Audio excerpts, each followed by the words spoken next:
Salah's magic touch, aiding Diaz and easing Liverpool's rebuild. In a moment that showcased his brilliance, Mohamed Salah made a deft move that left Oli Scarles momentarily stunned. With a quick flinch towards the ball, he ducked to evade it, then spun away from the 19-year-old defender, demonstrating his exceptional agility. While his cross, executed with the outside of his left foot, might have been aimed at Diogo Jota, it was Luis Díaz who found the net. Regardless of the intended target, the delivery was perfectly placed, evading the goalkeeper and landing in a perilous area. But let's be clear, it wasn't just about the cross. It was all about that mesmerizing turn. Fast forward 2 years, and one might wonder if a 35-year-old Salah will still be the same dynamic player, perhaps slowing down and becoming a hindrance.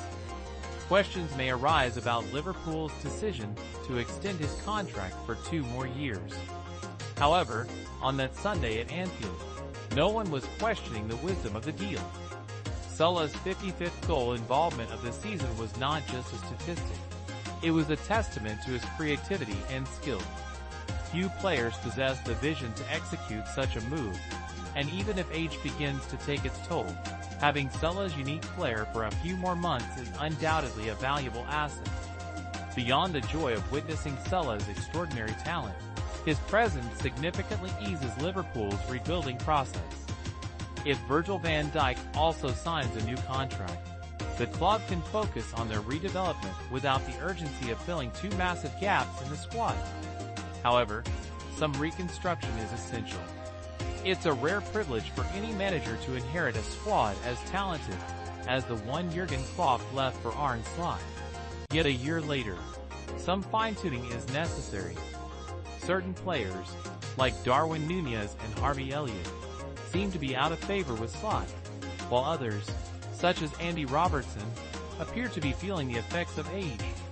The potential departure of Trent Alexander-Arnold, sporadic contributions from Federico Chiesa, and the lack of a specialist holding midfielder could mean Liverpool needs to bring in up to 6 new players. Considering that Chiesa was the only signing last summer, the amount of change required is surprising for a team that has been the best in the Premier League this season. This situation contributes to a somewhat ambivalent atmosphere.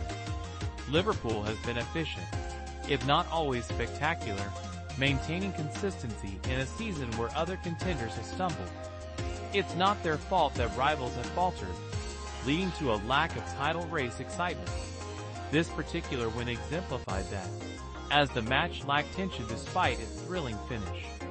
As Liverpool struggled to secure a second goal, and West Ham began to threaten, the feeling was less about anxiety and more about a sense of drifting. Even during the brief moments when the score was level, the worst-case scenario for Liverpool felt like merely delaying the inevitable. They demonstrated their quality by hitting the bar before Van Dijk's decisive goal, showcasing their ability to raise the tempo, a key reason they are on the path to becoming champions.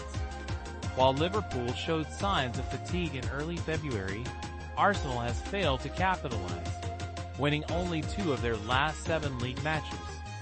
Since the chaotic draw against Everton, where doubts about Liverpool's form first emerged, they have increased their lead by 4 points.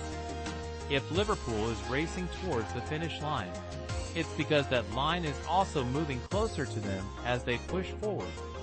Now, they stand just 2 wins away from glory.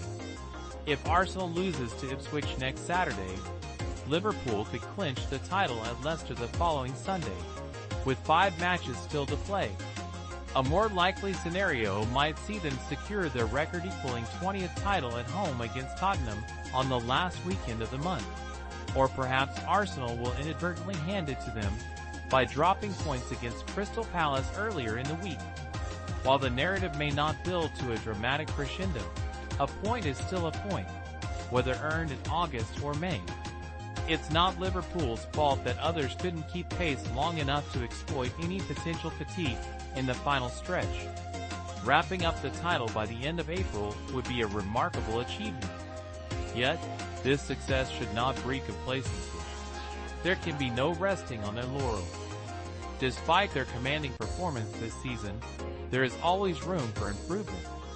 Football is an ever-evolving game, and the good news for Liverpool fans is that Salah will be a crucial part of this ongoing renewal.